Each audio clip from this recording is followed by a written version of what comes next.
Magandang umaga mga kapuso. Nagpapasalamat po ang pamilya ng 8 taong gulang na batang umano'y hinalay bago pinatay sa Biñan, Laguna sa agarang pagkakaaresto ng suspect. Napag-alamang muntik na palang mabiktima rin ng suspect ang kapatid ng biktima. May live report si Von Aquino. Von.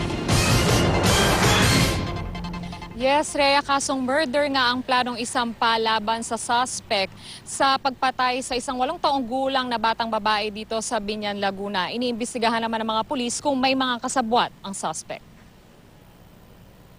Alas 7 kagabi nang mahuli ng mga pulis sa Barangay Santo Tomas ang suspect sa hinihinalang panggagahasa at pagpatay sa 8 taong gulang na batang babae sa Biñan, Laguna. Kwento ng mga pulis, habang hinahanap nila ang suspect sa Barangay Santo Tomas, biglang nasira ang headlight ng kanilang mobil. Nang huminto sila sa lugar, di nila inaasahang dito nila makikita at maaaresto ang suspect.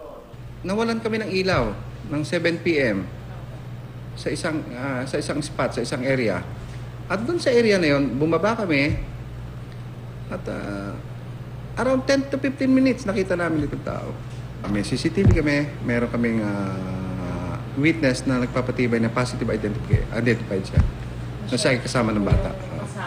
Tinangka pa raw tumakas ng suspect pero agad siyang dinampot ng mga pulis. Hindi pa maibigay ng mga pulis ang buong pagkakakilanlan ng suspect dahil minor de edad daw ito. Ito sabi niya kasi according to them family niya is minor din. Pero titignan namin, siyempre we need proof.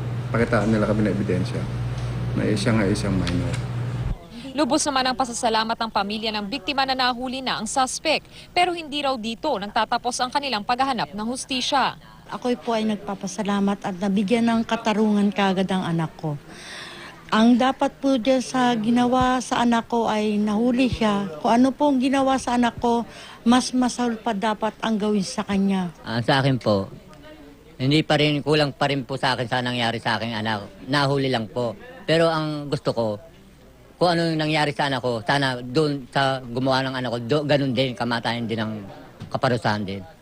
Hindi lang din daw ang 8 taong gulang na bata ang muntikang mabiktima ng suspect. Kwento ng 10 taong gulang na kapatid ng biktima. Isinakay umano sila sa bisikleta ng suspect umaga ng Linggo. Nauna raw siya hanggang ang biktima naman ang sumunod na isinakay nito. Inuli niya ang loob ng anak kong yung pangatlo po. Tapos ito naman po ang inangkas niya. Sabi niya di nakaikot na po na isang ikot. Sabi niya, iikot daw siya ulit. Sabi naman nito, Kuya, babalik ako, diyan lang kami sa ibaba. Yung pala, yung sabi ng anak ko na babalik siya, siguro po, malayo na po ang pinagdala sa kanya. Rhea, sa ngayon ay nananatili muna rito sa Biñan City Police Station ang suspect. Kapag naman napatunayan na siya nga ay minor de edad, ay lilipat muna siya sa kustodiya ng DSWD. Rhea? Maraming salamat, Von Aquino.